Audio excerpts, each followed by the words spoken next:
Hi everyone. সবাইকে স্বাগত জানাচ্ছি দ্য উইকেন্ড পডকাস্টের আরো একটি ব্র্যান্ড নিউ এপিসোডে। আজকে আমার সাথে আছেন মাহফুজা মিষ্টি আপু। মিষ্টি আপু বাংলাদেশ কৃষি বিশ্ববিদ্যালয় থেকে এগ্রিকালচার নিয়ে আন্ডারগ্রেড শেষ করেছেন। তারপরে কিছুদিন বাংলাদেশে কর্পোরেট আ জগতে ছিলেন। সেখান থেকে তিনি আবার একাডেমিয়ায় ব্যাক করেছেন এবং এর মাঝখানে উনি উনার প্যাশন থেকে যে কাজটা করেছেন সেটি হচ্ছে প্রচুর পরিমাণে ট্রাভেলিং। সো আমরা তার এই ট্রাভেলিং এর জার্নি নিয়ে জানবো। এবং সবচেয়ে আকর্ষণীয় যে বিষয় সেটি হচ্ছে তিনি কিলিমানজারো জয় করেছেন রিসেন্টলি। সো সেই বিষয়ে জানবো। তো মাহফুজা মিষ্টি আপু, দ্য উইকেন্ড পডকাস্টের নতুন একটা এপিসোডে আপনাকে স্বাগত জানাচ্ছি। থ্যাংক ইউ মনি আমাকে আমন্ত্রণ জানানোর জন্য। আপু আমি প্রত্যেকটা গেস্টকেই ১ম এ যেটা জিজ্ঞাসা করি যে আপনাদের বেড়ে ওঠা obviously ডিফারেন্ট দেন আদার্স। কারণ আপনারা সেই গদ-বাঁধা লাইফে থাকতে চান নাই। স্পেশাল কিছু ডিফারেন্ট কিছু করার চেষ্টা করেছেন। তো আপনার ছোটবেলা থেকে এই পর্যন্ত জার্নিটা যদি সংক্ষেপে আমাদের সাথে শেয়ার করতেন। আ গৎবাধা বলতে আসলে ওরকম কিছু না। অ্যাজ ইউজুয়াল বাংলাদেশে আমরা যেভাবে থাকি। তবে আমার একটা যে জিনিসটা ছিল আমার জন্ম বেড়ে ওঠা দুটোই গ্রামে ছিল তো। তো আমি আসলে প্রকৃতির মধ্যে বড় হয়েছি। তো আমার প্রকৃতি প্রেম তখন থেকেই। আর ছোটবেলা থেকেই বই পড়ার অভ্যাস ছিল। আ পাঠ্য বইয়ের বাইরে অন্য যেকোনো বই গোগ্রাসে গিলতাম। তো ভ্রমণ করা বা আ এই প্রকৃতিকে ভালোভাবে জানা, এইসব জিনিসগুলো আমার তখনই আসলে আ মনের মধ্যে, মাথার মধ্যে গেঁথে গেছে যে হচ্ছে আরো বেশি জানতে হবে, দেখতে হবে। সো তখন থেকেই শুরু। আমার স্কুল কলেজও গ্রামে ছিল। তারপর যখন কলেজ পাশ করে ইউনিভার্সিটিতে ভর্তি হতে গেলাম, তখন তো আ বাংলাদেশ কৃষি বিশ্ববিদ্যালয়ে ন্যাচারালি অনেক এনরিচড, খুবই সুন্দর। প্রকৃতির মধ্যে বড় হওয়া, ওখানেও বলা যায় যে প্রকৃতির মধ্যেই আমরা থেকেছি।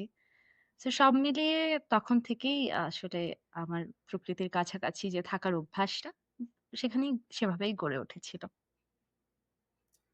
জি আপু, আমরা আপনাকে অ্যাজ এ জুনিয়র যখন দেখতাম আপনি প্রত্যেক সেমেস্টারের পরে দেখা যাচ্ছে কোথাও না কোথাও ঘুরতে চলে যেতেন দেশের বিভিন্ন জায়গায়। তো ওই ভ্রমণের অভিজ্ঞতাগুলো কেমন ছিল? স্পেশালি আমি একটা জিনিস পয়েন্ট আউট করতে চাই যে অনেক সময় একটা অভিযোগ থাকে যে বাংলাদেশের আ পাবলিক টুরিস্ট প্লেস গুলো হচ্ছে আপনার উইমেন ফ্রেন্ডলি না। তো সেই জায়গাগুলোতে আপনি তারপরেও অনেক জায়গায় গেছেন। তো ওই সময় চ্যালেঞ্জ গুলো কেমন ছিল? কেমন এনজয় করেছেন বা কোন জায়গাটা সবচেয়ে বেশি আপনার ভালো লেগেছে? ওকে। হ্যাঁ, আমার আসলে বেশিদিন না ঘুরে কোথাও থাকতে ভালো লাগতো না। আশেপাশে থেকেই শুরু করতাম। বেশি দূরে না। একদিনে যেয়ে একদিনেই ঘুরে আসা যায় এরকম থেকেই শুরু করেছিলাম আসলে। তারপর আস্তে ধীরে পাহাড় পর্বতে যাওয়া শুরু হলো। বাংলাদেশে তো আসলে পর্বত ওরকম কিছু নাই। আ ওই ছোটখাটো পাহাড় যে আমাদের চট্টগ্রাম, সিলেটে যা আছে। তো কোথাও ঘুরতে যাওয়ার আগে আ বাংলাদেশে তো অবশ্যই আমাদের অনেক রিসার্চ করে ঘাটাঘাটি করে দেখে শুনে খোঁজখবর নিয়ে যেতে হয় যে আমরা কোথায় যাবো, কোথায় থাকবো, জায়গাটা কতটুকু সেফ, মানে সবকিছুই আসলে। আর একা বাংলাদেশে ভ্রমণ করা যায় না। আমি করতে পারিনি। সো দেখা যেত হচ্ছে আমরা কয়েকজন মিলে একটা গ্রুপ হয়ে যাচ্ছি। অথবা পরের দিকে আমি শুরু করেছিলাম যে বিভিন্ন ট্রাভেল এজেন্সি বা গ্রুপ ওদের সাথে জয়েন করা। সো তখন আসলে একটু আ ইজিয়ার হয়ে যায় সবকিছু। কারণ অনেকগুলো মানুষ একসাথে থাকা হয়। সবকিছু প্রি-প্ল্যান্ড। সো অত কিছু চিন্তা করতে হয় না। আ সিকিউরিটি নিয়েও কোনো প্রবলেম এ পড়তে হয় না।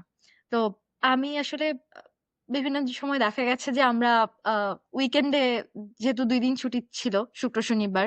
আমরা কি করতাম? আমরা বৃহস্পতিবার রাতের বাসে বা ট্রেনে করে চলে যেতাম। চট্টগ্রাম যেতে হলেও তো একই অবস্থা বা সিলেট। তারপর ২ দিনের ঘোরাঘুরি শেষ করে তারপরে আবার দেখা যেত পরের দিন রাতের বাসে ফিরে আসছি। সো তখন আসলে জিনিসগুলো একটু বিট ইজিয়ার ছিল।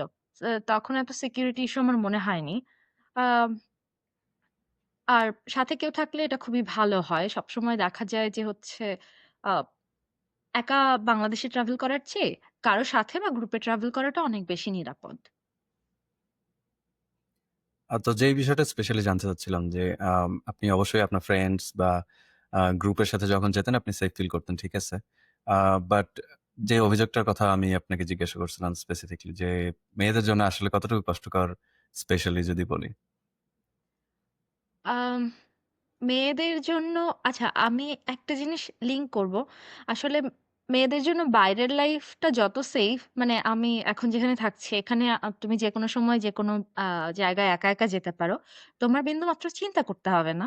যে হচ্ছে আ আমার কোনো মানে আ অনিরাপদ কোনো সিচুয়েশন এ পড়বা কিনা। বাট বাংলাদেশে এটা তো আসলে কল্পনাও করা যায় না। বাংলাদেশে তো ওই যে বললাম, অলওয়েজ হচ্ছে কারো সাথে যেতে হবে বা অলওয়েজ সবকিছু একদম ঠিকঠাক করে রেখে যেতে হবে।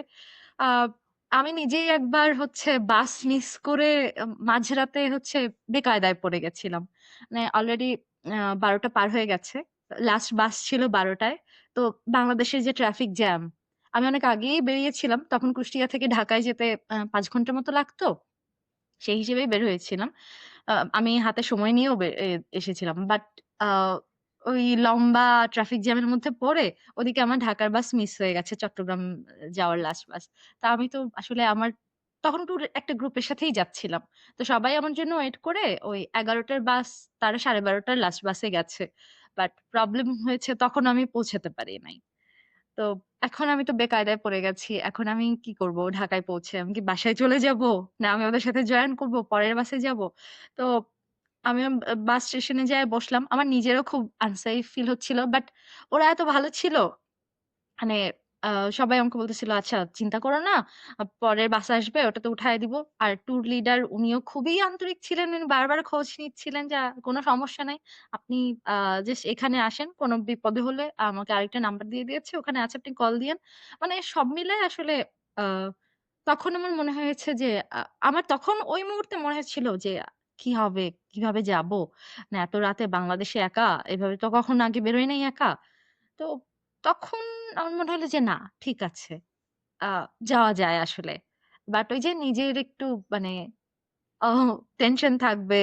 আ সবকিছু নিজের মতো করে গোছায় সিকিউর ভাবে নিয়ে নিতে হবে। মানে সবসময় আসলে লাকি হব তা না। কারণ বাংলাদেশের সিচুয়েশন তো আসলে এভাবে ভালোও না। আর টু বি অনেস্ট লাস্ট ১ বছর যখন আমি দেশে ছিলাম আমি নিজেই ভয় পাচ্ছিলাম কোথাও যেতে।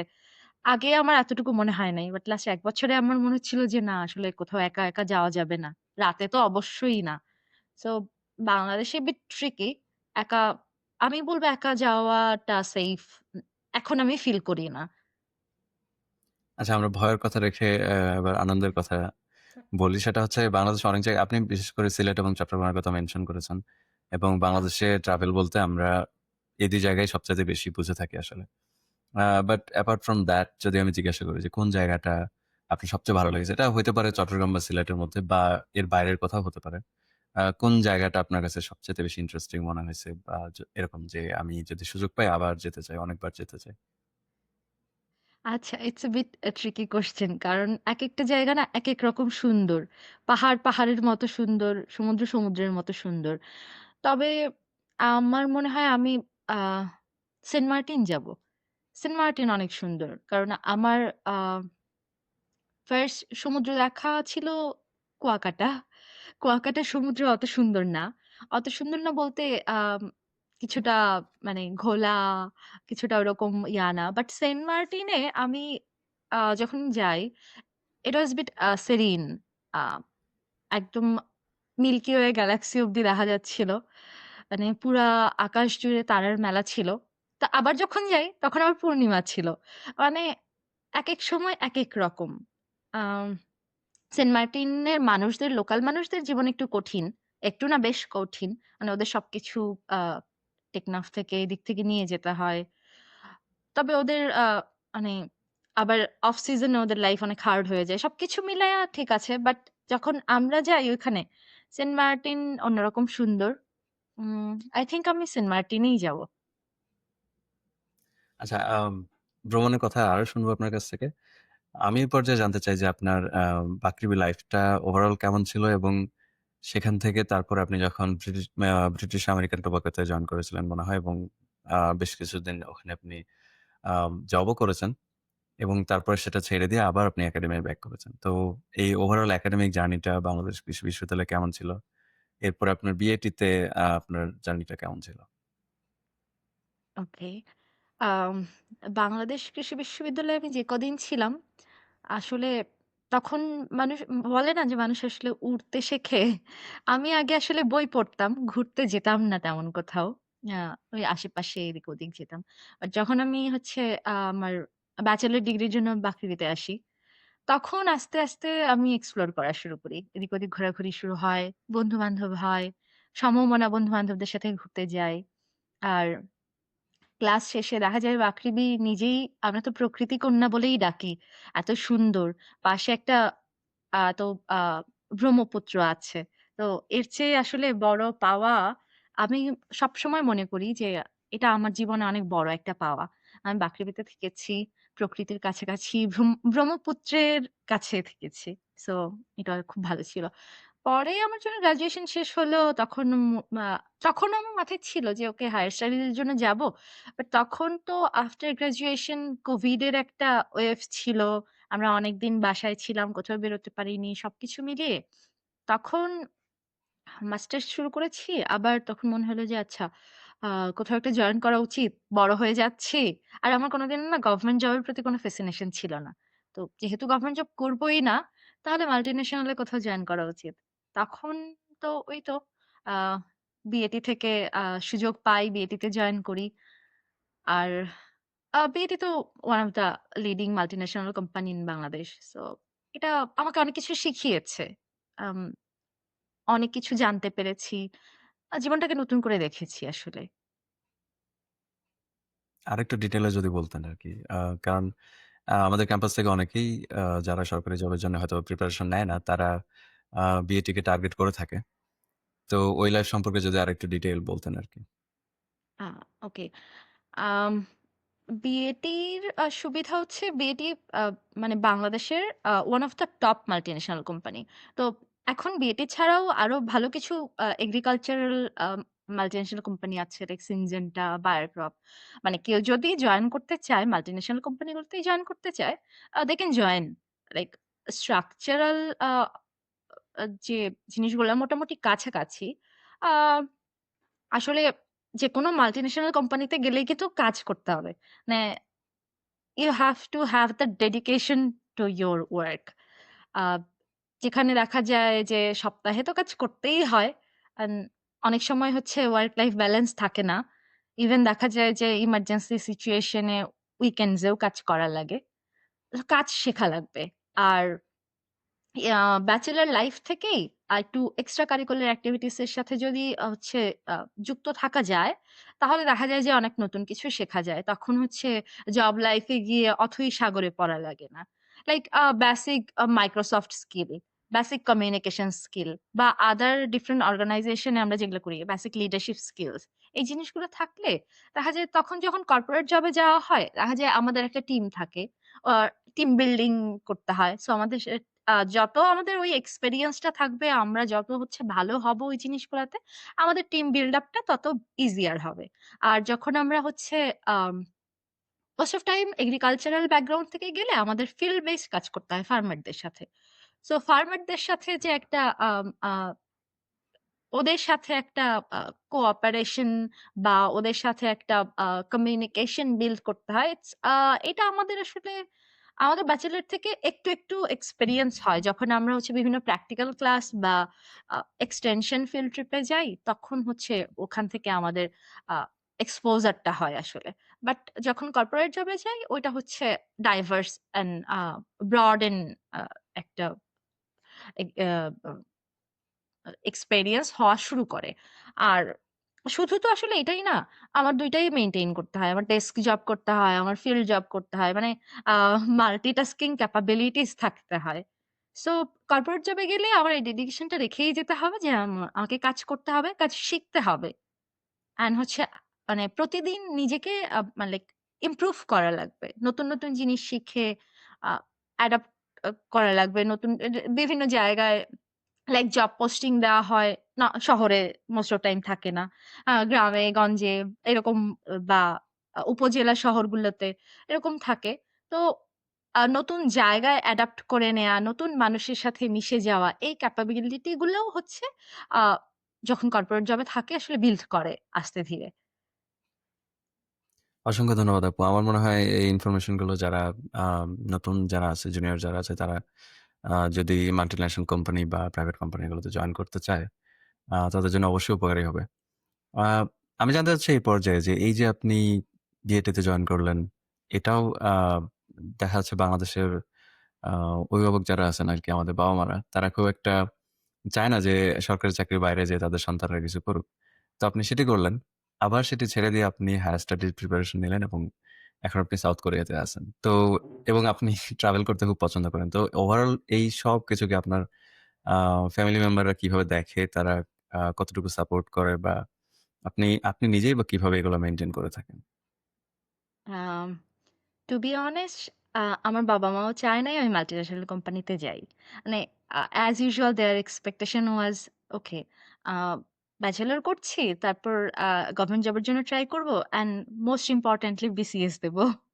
So their expectation was this. But I have to convince them যে না আমি আসলে বিসিএস দিতে চাই না। আমি হচ্ছে একটু I want to try different thing. So ওরা ১ম এ খুশি ছিল না ডেফিনিটলি। বাট আমার তাদেরকে কনভিন্স করতে হয়েছে, আমার তাদেরকে বোঝাতে হয়েছে যে না আমি আসলে এটা চাই। আ পরে অবশ্য হায়ার স্টাডিজ এর প্ল্যান আমার আগে থেকেই ছিল। এটা অবশ্য আমার বাবা-মাও জানতো। সবসময় বলতাম যে আমি আসলে বাইরে যাবো হায়ার স্টাডিজ এর জন্য। আ তো ওকে তখনও তারা বলত যে, "না দেশে থাকো, বিসিএস দাও। এত দূরে যাবা কেন?" এই সেই। পরে অবশ্য আ মাল্টিন্যাশনাল কোম্পানিতে জব করার পরে যখন মনে হলো যে না আসলে এখানে স্টাক থাকা যাবে না। I have to chase my dream. So তখন তো ওইতো জব ছেড়ে দিয়ে বাইরের জন্য ট্রাই করলাম। আর এখন তো মাস্টার্স করছি। সো তো বাবা-মা আপনি চায় না। সাউথ ১ম এ কোরিয়াতে কারোর বাবা-মাই চায় না আসলে। হ্যাঁ, তারা সবাই চায় অ্যাজ ইউজুয়াল মানে যেইটা তাদের জানা-শোনা পথ, কমন পথ। সেটাই যেন ছেলেমেয়েরা ফলো করে। বাট আ ওদেরকে আসলে বোঝাতে হয় যে, না আমরা আসলে আমাদের মতো বাঁচতে চাই। আমরা একটু আ ডিফারেন্ট কিছু করতে চাই। আমার আরেকটা জিনিস মনে হয় যে বাবা-মারা আসলে যে খুবই আমাদের স্বপ্নের বিরোধী তাও না। তারা শুধু আমাদেরকে সাকসেসফুল দেখতে চায় আরকি। তো either way হ্যাঁ, আমরা সাকসেসফুল হলেই তারা খুশি। না যেহেতু ওটাই। ওইটা তাদের তারা তাদের নো চেনা ওয়েতে পথ চায় থাকে যেন আমরা ভালো থাকি। Right, right. সেটাই আরকি। তো আপু আপনি তো মনে হয় বেশ কয়েক মাস ধরে আপনি এখন সাউথ কোরিয়াতে আছেন। তো সেখানকার আপনার এক্সপেরিয়েন্স কেমন যাচ্ছে? আপনার পড়ালেখা, আপনার নতুন একটা দেশে যেয়ে সেটেল ডাউন হওয়া, ওভারঅল কেমন যাচ্ছে আসলে? আম আসলে নতুন কোথাও মুভ করতে গেলেই একটু ১ম এ অনেক এত কিছু করতে হয়, এত দৌড়াদৌড়ির উপর থাকতে হয়। আর নতুন জায়গায় অ্যাডজাস্ট করতে একটু টাইম লাগে। সো ভালো। আর সাউথ কোরিয়ার ভালো জিনিস হচ্ছে ভীষণ নিরাপদ। লাইক কোন ও ও ওই যেটা বলেছিলাম যে বাংলাদেশে কোথাও যেতে হলে ১০ বার ভাবতে হয়। কার সাথে যাচ্ছি, কোথায় যাচ্ছি, কখন যাচ্ছি। বাট এখানে আসলে এই জিনিসগুলো নেই। এখানে uh you don't have to think twice. Like you can go anywhere whenever you want. So ভীষণ ভালো। আর আমি সবসময় বলি যে আমাদের বাংলাদেশের এডুকেশন সিস্টেমটা আরেকটু আরেকটু না বেশ ডেভেলপ হওয়া উচিত। কারণ এখানে এসে আমি যে জিনিসটা ফেস করি যে হচ্ছে ওরা ব্যাচেলর থেকেই মানে কোন একটা স্পেসিফিক সাবজেক্টে পড়াশোনা করছেন। They are working on that and ওদের আসলে প্র্যাকটিক্যাল ওয়ার্ক করার বা ইন্টার্নশিপ করার প্রচুর স্কোপ আছে। কিন্তু আমাদের যেটা কি হয়, আমার যেটা পার্সোনালি ফিল হয়েছে, আমাদের অনেক কিছু পড়ানো হয়েছে introductory লেভেলে। বাট সবকিছু আসলে মানে খিচুড়ি পাকিয়ে গেছে। মানে সবকিছু একসাথে গেলানো হয়েছে। দেখা গেছে আল্টিমেটলি আমরা ওইভাবে কোন কিছুতে এক্সপার্ট হতে পারি নাই। সো ইভেন আমাদের অনেক থিওরি ক্লাস থাকে। মানে আমরা খুবই ব্যস্ত থাকি সবকিছু নিয়ে। আমাদের আসলে বৃত্তের বাইরে চিন্তা করার সুযোগটা খুব কম দেয়া হয়। আ এখানে এই জিনিসটা খুব ভালো। এখানে তখন আমার মনে হয় যে না আমি যখন আসছি, আমার আসলে ওদের সাথে কোপ আপ করার জন্য অনেক বেশি পড়াশোনা করা লাগছে। লাইক ওরা হচ্ছে যারা আমার সাথে মাস্টার্স করছে, ওরা অলরেডি হচ্ছে ব্যাচেলর থেকে স্পেসিফিক এই সাবজেক্টটাতেই পড়ে আসছে। তারপর ওরা ইন্টার্নশিপ করেছে। Now they are expert better than me. So I have to be like them. So এজন্য আমার অনেক পড়াশোনা করা লাগছে, অনেক ঘাটাঘাটি করা লাগছে। সো আমাদের আসলে এডুকেশন সিস্টেমটা আমি মনে প্রাণে বিশ্বাস করি যে এটা একটু চেঞ্জ হওয়া দরকার। না আমাদের অনেক টিচাররাই আছেন যারা হচ্ছে বাইরে থেকে পিএইচডি করে মাস্টার্স মানে অনেক না মোস্ট অফই তো। সবাইকেই তো বাইরে থেকে পিএইচডি করে যেতে হয়। পিএইচডি পোস্টডক করে যান। আ তারা কিন্তু এই জিনিসটা দেখে যান, শিখে যান। কিন্তু আমি জানি না এরপরে যেয়ে কেন অ্যাপ্লিকেশনটা কেন প্রপারলি হয় না। এটার মনে জন্য হয় সিস্টেমের সিস্টেমের কারণে গ্যারাকলে আরকি পড়ে আমাদের যায়। হ্যাঁ, সেটাই হ্যাঁ, আরকি। এই তো। সো তো এনিওয়ে আপনি আসলে আপনার সাথে আমি যখন যোগাযোগ করতেছিলাম পডকাস্টের জন্য বেশ কয়েক মাস আগে। তার আগেই আপনি কিছুদিন আগে মনে হয় আপনি আ আফ্রিকা থেকে ঘুরে এসেছেন এবং কিলিমাঞ্জারো জয় করে এসেছেন। তো ওই ট্যুরের প্রিপারেশন থেকে আমি ডিটেইলস জানতে চাই আপনার কাছে যে প্রিপারেশনটা কবে থেকে নেওয়া শুরু হলো? কেন মনে হলো যে আফ্রিকা থেকে ঘুরে আসি? আ এবং ফাইনালি তখন থেকেই কি আপনার মাথায় ছিল যে কিলিমাঞ্জারো জয় করে আসবো বা এরকম কোনো কিছু? আ হ্যাঁ, আমি আসলে আফ্রিকা গিয়েছিলাম আ এখানে আসার আগে জুলাইয়ে। আর কিলিমাঞ্জারো জয় বলতে আসলে জয় তো করা যায় না। যেটা পর্বতারোহী সবাই বলেন। আসলে পর্বতে আরোহণ করা যায়। পর্বতকে জয় করা যায় না।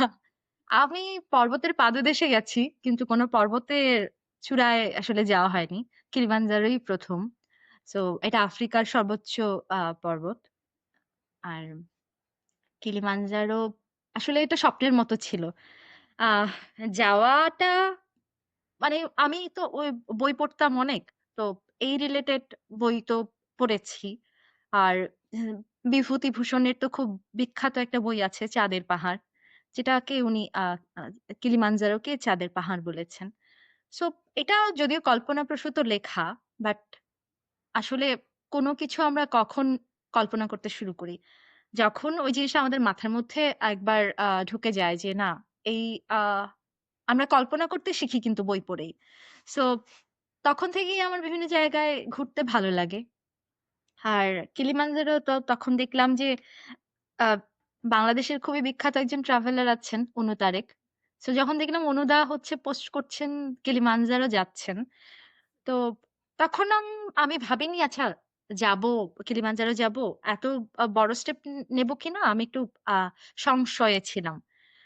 পরে মনে হলো যে না এখন তো আসলে আমি তখন আমি অলরেডি বিইটি জব ছেড়ে দিয়েছি। আর আমি কোথাও জয়েনও করিনি। I think I should go. So তখন তো উনার সাথে যোগাযোগ করলাম যে, "অনুদা আমিও যাবো।" তো উনি খুবই অ্যাপ্রিশিয়েট করলেন। তো এই তো তখন হচ্ছে প্রসেসিং শুরু হলো। আস্তে, আস্তে আমাদের গ্রুপ মেম্বার বাড়লো। আ এটা আপনার কতদিন আগে হবে? মানে আপনি যখন ফাইনালি ট্রাভেল শুরু করলেন তার কতদিন আগে প্রিপারেশন শুরু হয়েছিল? আ এটা মাস ৪ এক আগে। আচ্ছা। মানে প্রিপারেশন টাইমটা অনেক একটু বড় থাকে। কারণ আমাদের আবার ভিসা ইস্যু আছে। আমাদের হুম, হুম। ভিসা অ্যাপ্লিকেশন করতে হয়। ভিসা পেতেও সময় লাগে। প্রায় মাস ২ মাসের মতো সময় লাগে। সো অনেক কিছু আগে থেকেই করে নিতে হয়। হ্যাঁ, ওই প্রিপারেশন এর বিষয়টা আমি জানতে চাচ্ছিলাম যে আসলে যে অনেক বিষয় থাকে আপনার ভিসা হ্যাঁ, প্রসেসিং হ্যাঁ, থাকে, হ্যাঁ। টাকা-পয়সা ম্যানেজ করার ব্যাপার থাকে। তারপরে আপনার পাহাড়ে উঠতে গেলে ট্রেকিং এর জন্য ট্রেনিং নেওয়ার বিষয় থাকে। তো এই টোটাল জার্নিটা কেমন ছিল যদি শেয়ার করতেন আরকি যে আ ওভারঅল ওকে। আপনার টোটাল প্রিপারেশন এর জার্নিটা? আ প্রিপারেশন তো এখানে উম মোস্টলি ২ রকমের প্রিপারেশন থাকে। একটা ফিজিক্যাল, একটা mental. Mentally I have to decide যে হচ্ছে আমি যাবো, এই কাজগুলা এইভাবে সবকিছু গোছায় নিতে হবে। তারপর ফিজিক্যাল ফিটনেস থাকতে হবে। যে আমি যাবো বললেই তো হবে না। I have to a be fit there. আমি ওখানে অ্যাডজাস্ট করতে পারবো কিনা। সো এটার জন্য তো রেগুলার হচ্ছে আ যারা হচ্ছে পর্বতারোহণ করেন, তারা রেগুলার এক্সারসাইজ করেন। তারা দৌড়ান, হাঁটাহাঁটি করেন বা হচ্ছে বিভিন্ন ম্যারাথনে just like to like breathing exercise বা আদার থিং মানে ওরা নিজেদেরকে ফিজিক্যালি ফিট রাখেন সবসময়। সো আর ১ম এই তো আসলে বড় উঁচু পাহাড়ে ওঠা যায় না। আগে ছোট, ছোট পাহাড় দিয়ে শুরু করতে হয়। যেমন হচ্ছে শুরুটা হয় আমার শুরুটা কোথায় হয়েছিল? আমার শুরুটা হয়েছিল চন্দ্রনাথ পাহাড়ে। আমি আ বাংলাদেশে যখন শুরু করি ছোট, ছোট পাহাড় দিয়েই তো শুরু হয়। চন্দ্রনাথ বা কেওক্রাডং আ লাইক আ দৌতম পাহাড় আমাদের যে ছোট, ছোট পাহাড় আছে আ চট্টগ্রামে, সিলেটে। সো এইসব পাহাড় দিয়েই হচ্ছে ১ দিন, ২ দিন, ৩ দিনের ট্যুর। পাহাড় একটা পাহাড় থেকে আরেকটা পাহাড়। তো উম এইসব করেই হচ্ছে আস্তে, আস্তে শুরু হয়েছিল। তো এরপর অবশ্য আমি হচ্ছে এর আগে আমি সাহসটা করেছি কেন? কারণ এর আগে আমি আবার ওই যে অন্নপূর্ণা বেস ক্যাম্পে গেছিলাম। ওটা হচ্ছে ৪,১০০ মিটার। সো তখন মনে হচ্ছে আচ্ছা ঠিক আছে। আমি যেহেতু ৪,১০০ মিটার গিয়েছি, তো আমি প্রায় ৬,০০০ মিটার আ এখন ট্রাই করা যেতে পারে। সো এটা একটা কারণ ছিল। আর ফিন্যান্সিয়াল আ স্ট্যাবিলিটি তো ডেফিনিটলি লাগবে। কারণ আর আমি সবসময় আসলে আমি ঘুরতে পছন্দ করি তো। আবার সবসময় একটা মানি, একটা পার্ট অফ মানি আমি হচ্ছে সেভিংস রাখি ঘুরতে যাওয়ার জন্য। সো এটা আমার হচ্ছে ঘুরতে যাওয়ার টাকা আমি জমিয়েছি। কারণ আমি ঘুরতে যাবো। তখনও ডিসাইড করিনি কিলিমানজারো যাবো। কোথাও একটা যাবো। তখন কাজে লাগবে। তো, তো কিলিমানজারোতে এভাবে হচ্ছে গেল। আর হচ্ছে অনেক পোশাক লাগে। এখন কোথায় যাচ্ছি সেটার উপর ট্রেকিং এর জন্য এক রকমের পোশাক। যখন আমি আ বরফের পাহাড়ে যাচ্ছি, বরফ বা ঠান্ডা এলাকায় যাচ্ছি তখন এক রকমের পোশাক। বা ওখান থেকে নেমে যখন আমি এই যে সমতলে ভ্রমণ করছি তখন এক ধরনের পোশাক। সো এই জিনিসগুলো আস্তে ধীরে নিজেকে ঘেঁটে কথা বলে বা আমাদের দেশে এখন অনেক অনলাইন পেজ আছে। আ যারা হচ্ছে ট্র্যাকিং যে আ প্যান্ট বা ট্র্যাকিং আ ট্রাউজার বা জ্যাকেট আদার থিংস যা আছে ও ট্র্যাকিং শু মোস্ট ইম্পোর্টেন্টলি এই জিনিসগুলো সেল করে। সো একটু দেখে শুনে ঘেঁটে ওদের শোরুমে গিয়েও কেনা যায়, অনলাইন থেকেও কেনা যায়। সো এভাবে আস্তে, আস্তে লিস্ট করে নিতে হবে। ১ম এ একটা লিস্ট লাগবে। আমার কি, কি লাগবে? কোথায়, কোথায় থাকবো আমি? তো ওইটার ওয়েদার কেমন? যখন আমি যাচ্ছি তখন ওয়েদারটা কেমন থাকবে? সো সেই অনুযায়ী ওয়েদার অনুযায়ী আমার পোশাক সিলেকশন করতে হবে। তো এটাও ছিল প্রিপারেশন টাইম। তো পরে আপনার যখন যাত্রা শুরু হলো, তারপরে আপনাদের প্ল্যানিং কিরকম ছিল? আপনারা ১ম এ কোথায় গেলেন? তারপরে সেখান থেকে আমি দেখেছি আপনি আফ্রিকান সাভানার বেশ অনেক ছবি আপলোড করেছিলেন Facebook এ। তো ওখানে আগে গেছিলেন নাকি হচ্ছে আ কিলিমানজারোতে আপনি ট্রেকিং এ আগে গিয়েছিলেন? বা ওই আ টোটাল ট্যুরের ব্যাপারটা এর আগে যখন আপনার সাথে আমি কথা বলতেছিলাম, আপনি খুবই সুন্দর করে এক্সপ্লেইন করতেছিলেন। আ টোটাল ব্যাপারটা যে ওই সময়ের সিচুয়েশন কেমন ছিল? ওই সময়ের আ ভ্রমণের অভিজ্ঞতা আপনার মনে হয় একবার আটকেও গিয়েছিলেন কোথাও যে অনেকক্ষণ ওয়েট করতে হয়েছিল আপনাদের পরবর্তী গাড়ির জন্য। তো এগুলো যদি শেয়ার করতেন আপু। খুবই এক্সাইটিং মনে হয়েছে আমার কাছে অবশ্যই।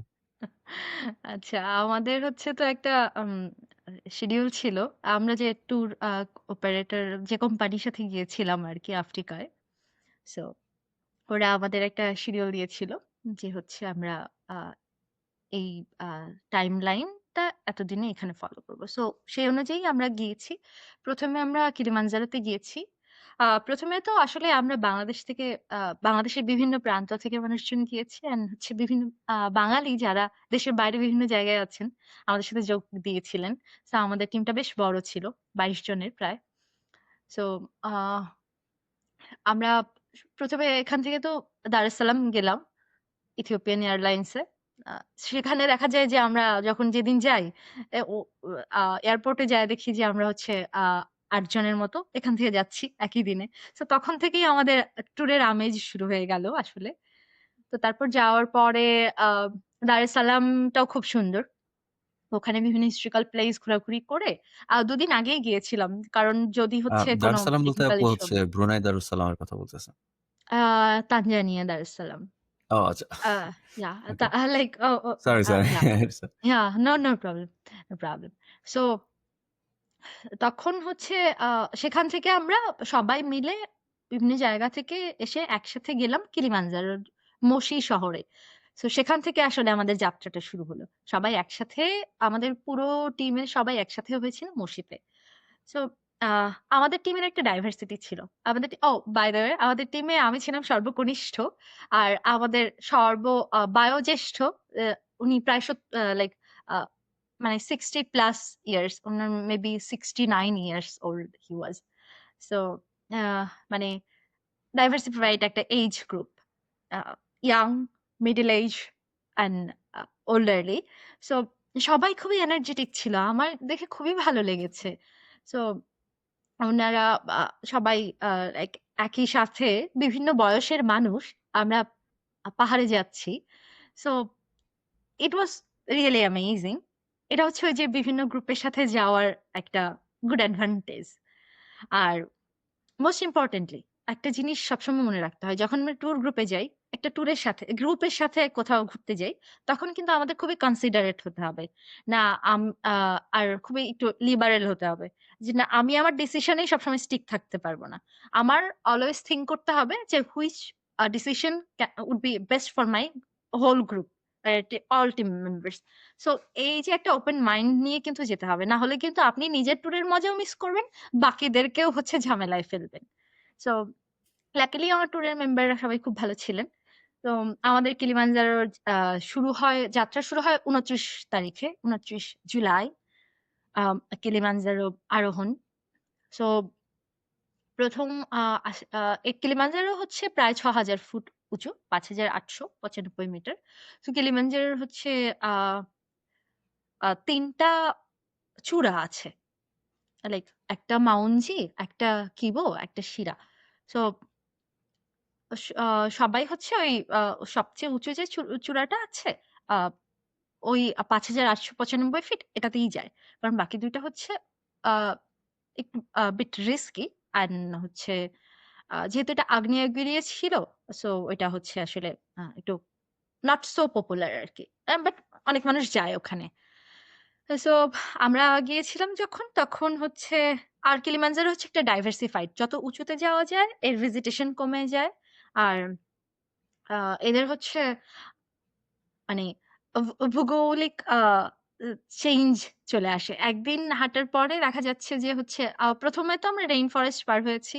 তারপর হচ্ছে অনেক আ উপরে যখন যাই আস্তে, আস্তে আ আ অ্যালপাইন আর লাইক ডেজার্ট। আর কিলিমানজারোর মোস্ট আইকনিক হচ্ছে আম এখানে হচ্ছে খুবই আ নেপালে বা অন্য কোথাও গেলে যেটা দেখা যায়, ওরা হচ্ছে সুন্দর, সুন্দর করে সিঁড়ি কেটে রেখেছে। Trekking route. এখানে খুবই জিনিসটা ওরা কিছুই করেনি। Trekking road perfect. বাট একদম ন্যাচারাল। ওই পাহাড়ের বড়, বড় বোল্ডারের মধ্যে দিয়ে তো যেতে হবে। সো আ খুবই অথেন্টিক একটা ফিল পাওয়া যায়। আর একেক দিন একেক রকম ওয়েদার। তো যখন আমরা হচ্ছে শিরা ক্যাম্পে যাই, তখন তো পুরো মেঘের উপর। মানে তো আ এটা হচ্ছে ২,০০০ ফুট, ২,০০০ এর একটু বেশি ছিল। এক্সাক্ট কত feet I can't remember right now. So Shira ক্যাম্পে যখন যাই, আমরা ওইদিন যখন ক্যাম্পিং করব, সো সানসেট হচ্ছিল। পুরা মেঘ, মেঘের পাহাড়, মেঘের পাহাড়ের উপর সূর্য ডুবছে। মানে আমরা সবাই এত তন্ময় হয়ে দেখছিলাম যে না, এত সুন্দর। আসলে বলে না বর্ণনা করা যায় না। এত সুন্দর। সো আর কিলিমানজারোর রেইন ফরেস্ট একটা গুড থিং আছে। ওখানে হচ্ছে আ ওদের যে একটা ইয়া আছে কলাবাস মাঙ্কি। এটা হচ্ছে আফ্রিকাতেই পাওয়া যায়। সো কিলিমানজারোতে যখন আমরা যাই ১ম দিন, আমরা সবাই খুব মানে রেইন ফরেস্ট এর মধ্য দিয়ে যখন যাচ্ছিলাম, সবার চোখ হচ্ছে চারপাশে। আমরা একটা পাখি দেখবো, একটা প্রাণী দেখবো। আমরা সবাই হচ্ছে খুবই মানে আমাদের তো ওই যে আমাদের টিমে যারা ছিলেন অনুদা, উনি তো হচ্ছে বার্ড ওয়াচার। উনি পাখি নিয়ে লেখেন, আ কাজ করেন। সো আমরাও মোটামুটি হচ্ছে ওনাকে ফলো করছি। কারণ আমরা জানি ওনাকে জিজ্ঞেস করলে জানা যাবে যে এই পাখিটা কোন পাখি। কোন একটা দেখলেই "উনারা এটা কি পাখি? উনারা এটা কি প্রাণী?" সো জিনিসটা ছিল আসলে আ খুবই মানে ভালো। তো আমরা তাঁবুতে থেকেছি প্রত্যেকদিন। ওখানে আবার কোনো ওয়েল স্ট্রাকচারড কোনো ছিল না। টি হাউস ওইভাবে ছিল না। আ তাঁবুতে থাকতে হয়। সো আমার তাঁবুতে থাকতে সবসময়ই ভালো লাগে। পাহাড়ের বিভিন্ন চূড়ায় আ অনেকগুলো টিম এসে ক্যাম্পিং সাইটে এসে সবাই মিলে আম ক্যাম্পিং করছি। It was really amazing, dreamy. So even যখন আমরা হচ্ছে যেদিন চূড়ায় উঠবো, চূড়ায় ওঠার আগের দিন ওখানে একটা জায়গা আছে বারাফু ক্যাম্প। আ তানজানিয়ান যে ভাষা, আ ভা আ ওদের বারাফু মানে হচ্ছে বরফ। বরফকে ওরা বারাফু বলে। সো ওখানে আমরা ক্যাম্পিং করি। আমাদের যে সামিট নাইট এর আগে সো আমরা রাতে শুরু করি। আমাদের জার্নিটা শুরু হয় মানে আমরা হচ্ছে ক্যাম্পে পৌঁছে আম আ লাঞ্চ করে আমরা একটু রেস্ট নিয়ে আমাদের জার্নিটা শুরু করি আ মাঝরাতে। আমরা ডিনার করে তারপর বেরিয়ে যাই। কারণ হচ্ছে দিনের বেলা সূর্যতাপ অনেক বেশি থাকে আসলে। তখন আর বরফ একটু গলে যায় তো যাওয়াটা রিস্কি। সো এইজন্য সবাই ট্রাই করে হচ্ছে সূর্য ওঠার আগে সামিটে যেতে। তো আমাদের টিমে যেহেতু বিভিন্ন এজ গ্রুপের মানুষ ছিল, সবাই আসলে একসাথে আমরা যেতে পারিনি। আ ৩ টা আমরা ৩ টা ভাগে ভাগ হয়ে গেছিলাম। যারা একটু দ্রুত যেতে পারে তারা আগে যাচ্ছে, যারা একটু মাঝামাঝি তারা মাঝখানে, যারা খুবই আস্তে হাঁটে মানে তারা হচ্ছে লাস্ট গ্রুপ। সো এভাবে যখন শুরু করি মাঝরাতে শুরু হয় আমাদের ১২ টায়। আ সবার হেডল্যাম্প, সবার সবকিছু চেকআপ করে চেক-টেক করে সবাই সব নিয়েছি কিনা। আমাদের হাঁটা শুরু হলো। অন্ধকার, অন্ধকার রাত্রি। আহ আর সব দূরে সবার টিম আলো, হেডল্যাম্পের আলো। মানে এত ঠান্ডা টেম্পারেচার তো -15 ছিল। -20 টু 15 টু 20 এরকম রেঞ্জ ছিল। কারণ যত উপরে উঠছে টেম্পারেচার কমে যাচ্ছে। ব আ অক্সিজেন কমে যাচ্ছে। আর প্রচন্ড বাতাস। খোলা তো প্রচন্ড বাতাস। সো আস্তে সবাই মিলে হাঁটছি। আ ওরা একটা জিনিস সবসময় বলে, পোলে, পোলে। পোলে মিনস হচ্ছে আস্তে স্লোলি। সো পাহাড়ের জিনিসটা সবসময় ফলো করতে হয়। কোন তাড়াহুড়া করা যাবে না। মানে একটু তাড়াহুড়া করে আমি ভাবলাম যে চলে যাবো। তাড়াহুড়া করার ফলাফল খুবই খারাপ হয়। তখন হচ্ছে acclimatization হয় না প্রপারলি। আ অনেক ধরনের সমস্যা হয়। সো অলওয়েজ অ্যাডাপ্ট করে নিতে হয় ওয়েদারের সাথে। তো আমরা যখন সামিটের কাছে চূড়ার কাছাকাছি পৌঁছাই তখন সূর্যোদয় হয়। আমরা সবাই জাস্ট বসে গেলাম যে ওখানে। আসলে এক্সাক্টলি পয়েন্টটা কি ছিল I can't remember কারণ তখন আমি এত স্লিপি। জাস্ট হাঁটছি আর ভাবছি কখন রাস্তা শেষ হবে, কখন চূড়ায় পৌঁছাবো। কোথাও বসলেই মনে হচ্ছিল আমি একটু ঘুমায়ে যাই। বাট ঘুমানো যাবে না। কারণ তখন মানে আল্ট আ altitude motion sickness হয়। মানে যখন চূড়ায় যাওয়া হয়, তখন অনেক ধরনের প্রবলেম হয় আসলে। তো এটা একটা রুল। যখন যাবো তখন ঘুমানো যাবে না। তো আমরা সবাই তন্ময় হয়ে সানরাইজ দেখলাম। দেখে মানে মুগ্ধ। এত সুন্দর ছিল কারণ আমরা তখন অলমোস্ট চূড়ার কাছাকাছি। অ্যান্ড আমরা আসলে বাকরুদ্ধই ছিলাম বলা যায়। আমরা সবাই একসাথে চূড়ায় পৌঁছাতে পারিনি। আমরা ৭ জন ছিলাম যারা একসাথে গেছি। তো যখন চূড়ায় যাই চারপাশে হচ্ছে কিলিমাঞ্জারোর চূড়ার হচ্ছে বরফ চারপাশে। তো মানে I don't know what should I say? That was something else. Like আ সবাই যখন পৌঁছাই তখন আমরা সবাই হচ্ছে মানে আহ লাইক ওকে ছবি তুলে তারপর হচ্ছে চূড়ায় থাকার আবার চূড়ায় বেশিক্ষণ থাকাও যায় না। নেমে যেতে হবে। যত তাড়াতাড়ি নামা যায় তত ভালো। তো আমরা প্রায় ১.৫ দিন জেগেছিলাম। পুরো ১ রাত হেঁটে। তো সবাই ভীষণ ক্লান্ত, ভীষণ আ স্লিপি। তো নামার সময় দেখা যায় সব ক্লান্তি কমে যাচ্ছে। যখন চূড়া থেকে নামছি, মানে খুব মানে গল্প করতে নামছি। আ আম আ নামার সময় মোস্ট অফ টাইম আমি ছিলাম আনিস ভাইয়ের সাথে। আনিসুজ্জামান। উনি হচ্ছে মেক্সিকোতে থাকেন। আহ উনি খুবই মানে ভালো লিখেন। আর খুবই বিখ্যাত অনুবাদক। উনি বাংলার লাইক 'পদ্মা নদীর মাঝি', 'হাজার বছর ধরে' এই বইগুলো মেক্সিকান স্প্যানিশ ভাষায় অনুবাদ করেছেন। উনি বাংলা বই স্প্যানিশদের কাছে পৌঁছে দিচ্ছেন। আর উনি হচ্ছে আবার 'হান্ড্রেড ইয়ার্স অফ সলিটিউড' বইটা হচ্ছে বাংলায় অনুবাদ করেছেন। সো উনি ভীষণ ভালো। ভালো বলতে ওর বইও আমি পড়েছি। সো যখন 'পেদ্রো পারামো' বইটা পড়েছি উনার অনুবাদ। সো আমরা নামছিলাম। পুরো রাস্তা গল্প করতে দেখা যায় হচ্ছে নামার সময় তো আমি ২ বার আছাড় খেয়েছি।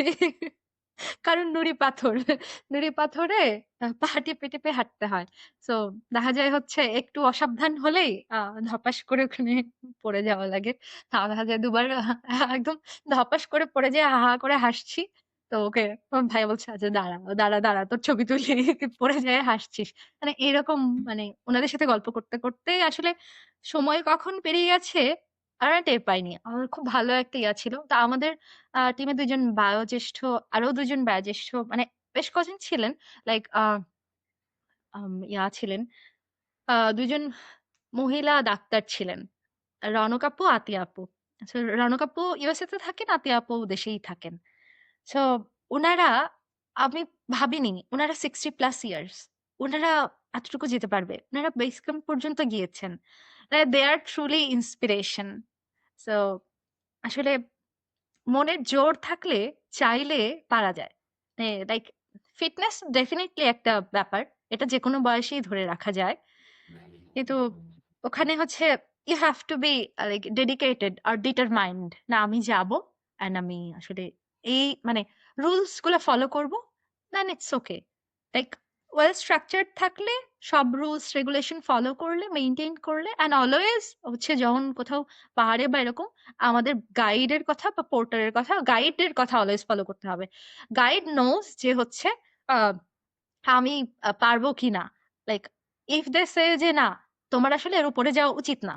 আমাদের ওদের কথা শুনতে হবে। কারণ দে নো দ্যা বেস্ট। কারণ ওরা হচ্ছে এই কাজই করে। ওরা বছরে ১০ বার মোর দ্যান দ্যাট ওরা হচ্ছে চূড়ায় আসে।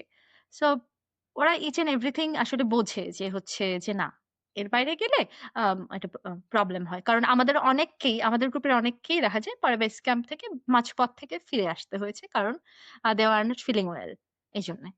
সো তো আসলে once again this is congratulation something আপু। else. আম আর আপনার বর্ণনা শুনে মনে হচ্ছিল যে আমিও যেন আপনার সাথে সামিটে চলে গেছি আরকি। এনিওয়ে, তো এর পরের পার্টটা কেমন ছিল আপনাদের? আপনি যখন সাভানাতে গেলেন, সেইটাও কি আপনাদের এই ট্যুরের অংশই ছিল? মানে আগে থেকে প্ল্যান করা ছিল? এবং হ্যাঁ, সেখানে হ্যাঁ, যাওয়ার হ্যাঁ। পরে হচ্ছে আম ওই ট্যুরটা কেমন ছিল? ওখানে আপনি দেখলাম যে বিভিন্ন প্রাণীর ছবি দিচ্ছেন খুবই কাছে থেকে। এগুলা কি খুব কাছে থেকে তোলা কিনা? আ বা ভয়েরও ব্যাপার ছিল obviously। আ আবার হচ্ছে যে দিনে রাতে বিভিন্ন সময় আপনারা ঘুরেছেন। তো সে সময়ের অভিজ্ঞতাগুলো জানতে চাই। আসলে এইটা সাফারি এটাও ট্যুরের পার্ট ছিল। আগে থেকেই সবকিছু প্ল্যান করে যেতে হয়। না হলে হচ্ছে সব খুবই খরচ বেড়ে যায়। বুকিং পাওয়া যায় না। সো সবকিছুই ওই যে প্ল্যানিং পিরিয়ডটা অনেক লম্বা হয় আসলে। সো আমাদের আগে থেকেই যখন প্ল্যানিং ছিল, আমাদের সবকিছু ঠিকঠাক ছিল। তো আফটার কিলিমানজারো তখন আমরা হচ্ছে আ আফ্রিকান সাফারি খুবই famous. So Tanzanian safari one of them. So আমরা হচ্ছে এনগরোঙ্গোরো তে যাই। আমরা হচ্ছে আ তারেঙ্গেরিতে যাই। আমরা হচ্ছে তারপর আ এই যে আমাদের সাফারিটা শুরু হয় তারেঙ্গেরি ন্যাশনাল পার্ক দিয়ে। সো সাফারি ও আফ্রিকা হচ্ছে উম ল্যান্ড অফ লাইক বলা হয় যে হচ্ছে আ বিগ ৫ এর বিগ ৫ বলতে হচ্ছে আ buffalo, um, lion, like all those are an elephant, so and rhinos. So they are found there. So আমরা যে প্রাণীগুলো দেখি, এগুলো হচ্ছে আমরা আসলে সাফারিতে কি হয়? আমরা জিপে বসে আ আ কোন মাঝখান দিয়ে যাচ্ছি আর বন্য প্রাণীদের এলাকার মধ্য দিয়ে আসলে জিনিসটা এটাই। সো আমরা লাকি এনাফ আমরা লায়ন দেখেছি, আমরা হচ্ছে লেপার্ড দেখেছি। সো খুবই কাছ থেকেই ছিল। সো যখন আমরা যাচ্ছি আমাদের আবার গাইড আমাদের যে ড্রাইভার আমাদের এক্সপ্লেইন করছিল। এখানে এই জিনিসগুলো পাওয়া যায়। তো আমরা বিভিন্ন রকমের প্রচুর পাখি দেখেছি। আ তারপর হচ্ছে আসলে এত নতুন প্রাণী দেখেছি আমি। মানে আমি তো আসলে কখনো এগুলো দেখি নাই। বাংলাদেশে তো প্রশ্নই আসে না। আর এটা তো আফ্রিকা ছাড়া আসলে পাওয়াও যায় না।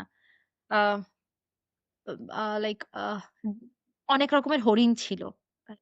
আর উম আমরা হায়েনা বা অস্ট্রিচ বা হিপো এই জিনিসগুলো তো আ আমাদের যখন আ সা সাফ সাফারির মধ্যে ছিল তখন দেখেছি। আর আমরা আসলে লেপার্ড দেখে খুবই মানে যখন দেখি সবাই একদম দাঁড়িয়ে গেছে। আমাদের গাড়িগুলো সবাই সারি ধরে দাঁড়িয়ে গেছে।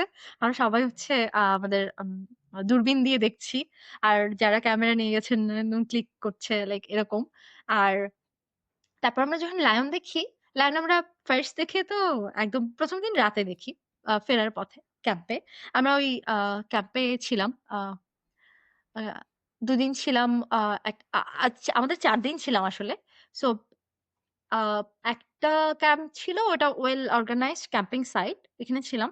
তো ওখান থেকে যখন আমরা পরের দিন তারিঙ্গিরিতে যাই, তখন আফ্রিকান ওটা হচ্ছে ফেমাস ফর আফ্রিকান হচ্ছে এলিফ্যান্ট আর হচ্ছে বাওবাব ট্রি। আফ্রিকায় পাওয়া যায় যেটা বাওবাব। এই জিনিসগুলো আমি মানে বইয়ে পড়েছি। সব বইয়ে পড়া জিনিসপত্র আমি আবার ৩ গোয়েন্দার খুব ভক্ত ছিলাম।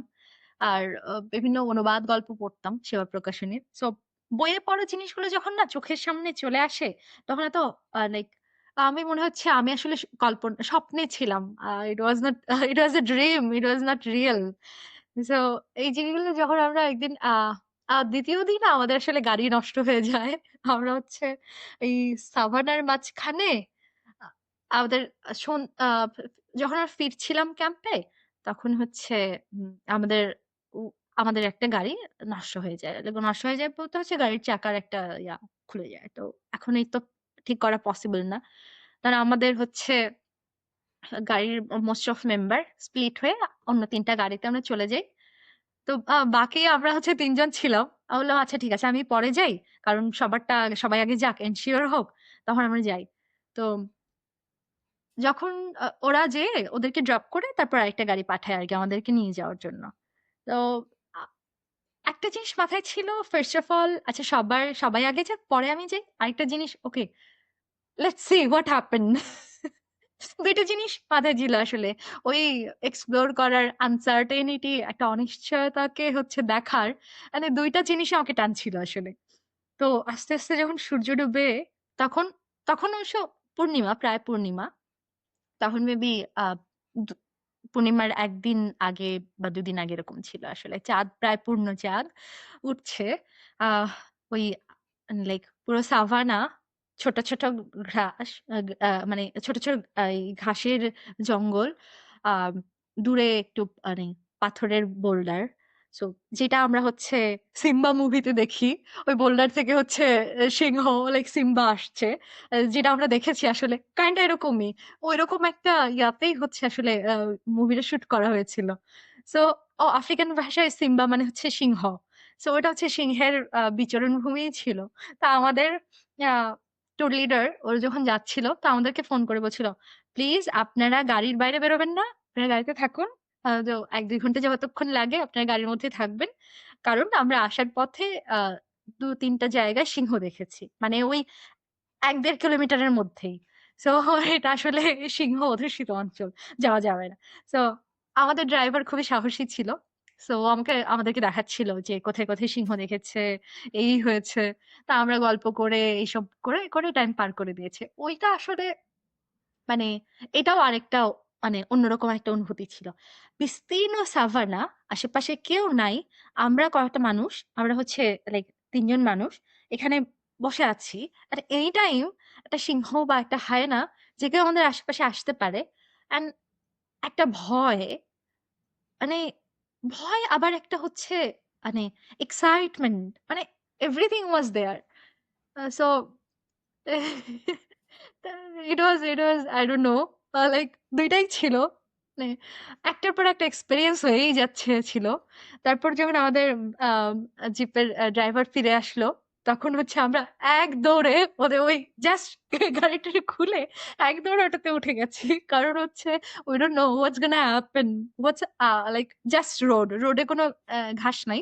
এর চারপাশে হচ্ছে এই সাভানার যে ঘাসগুলো থাকে এটা। তো ওইখানে ইজিলি হচ্ছে লাইক সিংহ, লেপার্ড ওরা লুকায়ে থাকে। ওদের জন্য বেস্ট আরকি। আ তো আমরা জাস্ট দৌড়ে ওই গাড়িতে উঠে গেলাম। তারপর সবাই যখন আমরা ক্যাম্পে গেলাম, পরের দিন তো আমাদের ক্যাম্প ছিল এই সাভানার মধ্যেই ক্যাম্পিং সাইট। এটাও হচ্ছে ওখানে কোনো ওইভাবে ইলেকট্রিক সাপ্লাই নাই। লাইক সোলার সাপ্লাই ছিল। টিমটিমে আলো, আধো অন্ধকার। এ হচ্ছে লাইক আদিম যুগে ফিরে গেছি।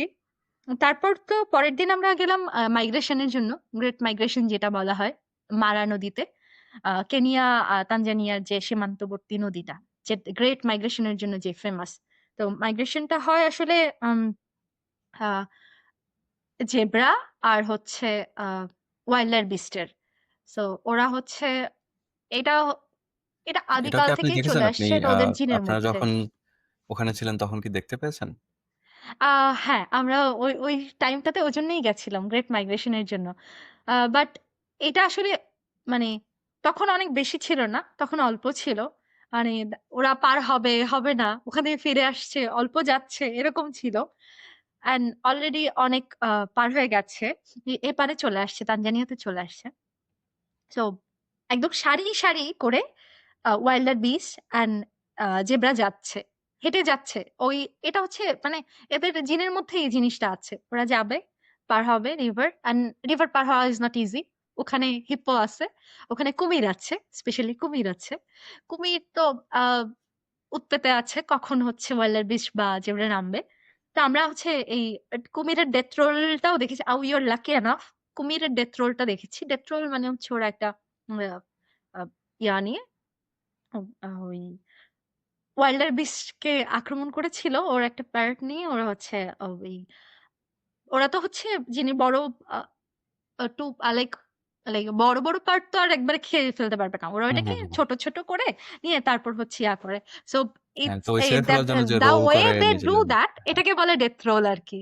সো আমরা তো লাইক মানে মুগ্ধ যে না আমরা লাকি আমরা এটা পেয়েছি। তারপর তো হিপো তো ছিলই। তো ঐদিন ওটা দেখে আমরা হচ্ছে লাস্টে আমাদের ইয়া ছিল এনগরঙ্গরো ক্রেটার। এইটাকে না আফ্রিকার ইডেন বলা হয়। যে এত সুন্দর, এত ডাইভার্সিফাইড। সো আ পরের দিন যখন আমরা যাই এনগরঙ্গরো ক্রেটারে সকালে, এইটাতে হচ্ছে এইটা আমি আসলে কিভাবে বলবো আমি জানি না। একটা পিস অফ ল্যান্ড যেটা হচ্ছে লাইক হেভেন ফর অ্যানিমাল। ওখানে সব আছে। লাইক আ সিংহ আছে, গন্ডার আছে, হায়েনা আছে, উম ফ্লেমিঙ্গো আছে, অনেক রকম পাখি আছে, আ বাফেলো আছে, ওয়াইল্ডার বিস্ট আছে, জেব্রা আছে। মানে মানে কোনটা রেখে কোনটা বলব? এত সুন্দর। উম আর ওরা আসলে মানুষকে দেখে গাড়ি দেখে তো অভ্যস্ত। ওরা কোনো পরোয়া করে না। ওরা আরামসে যাচ্ছে পাশ দিয়ে। লাইক ওকে সুন্দর। মানে আ আমরা ওখানে লাঞ্চ করি। তারপর হচ্ছে আ আবার হচ্ছে সাফারিতে বেরোই। সো মানে ওখানে কি বলা যায়? It's a dream. Like whole Africa trip was a dream. I think if I get the chance again to go there, I'll go again and again. So it's a like that. আসলে আপু আমরা প্রায় শেষ পর্যায়ে চলে এসেছি। আপনি এত সুন্দর করে বলেন আমার আপনাকে শুনতে ইচ্ছা করতেছিল এবং আ I hope যদি আরো বেশিক্ষণ শুনতে পারতাম খুব ভালো লাগতো। আ আমি শেষের দিকে চলে আসছি। বাট আপনার কাছে জানতে চাইবো যে আপনি বাংলাদেশে অনেক জায়গায় ঘুরছেন। আপনি নেপালে গেছেন। আ আপনি আফ্রিকা ঘুরে আসছেন। এরপরে আপনার বাকেট লিস্টে আর কি, কি আছে? কোন, কোন জায়গায় যেতে চান?